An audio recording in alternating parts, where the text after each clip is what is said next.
And where did this idea come from? What was sort of the genesis for this story?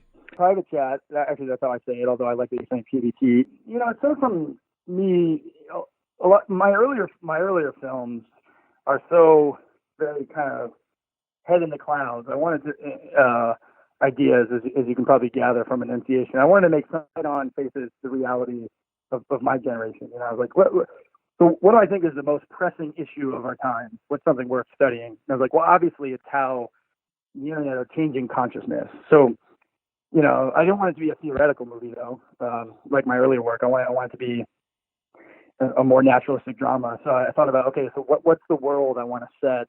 Where do I want to take people? And I thought, okay, well, let's tell the story of a guy who's an internet gambler and is really into cam girls. And then I'll use that as the metaphor.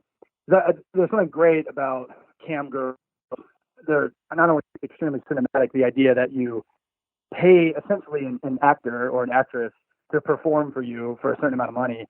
You can even feed them dialogue. It's basically the same thing as directing. You say, hey, I want you to wear this, don't wear this, look at the lens, and in fact, tell me these lines like, hey, you're pathetic. I'm going to put my cigarette out in your mouth. That's dialogue that you're giving them, and then they perform it. And you're the audience. I thought it was like a fascinating metaphor.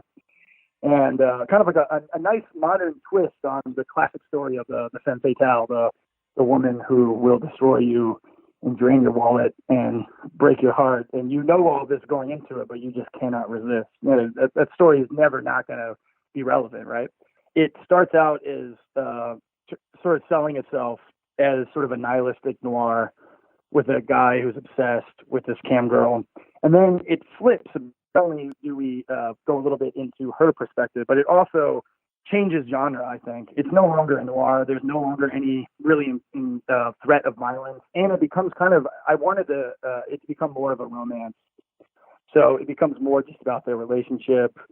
And I use the word romantic comedy because I found a lot of the things happening in the film hilarious, but it's nothing like what people would consider a romantic comedy in Hollywood. It's not like Sleepless in Seattle or something, but that's truly my sensibility, is I think I make sort of comedic, romantic movies. Thanks for checking out this clip from the Selling Your Screenplay podcast. If you'd like to hear the full interview, just go to sellingyourscreenplay.com/podcasts, or to go directly to the episode, just use the link in the show notes. Thanks for watching.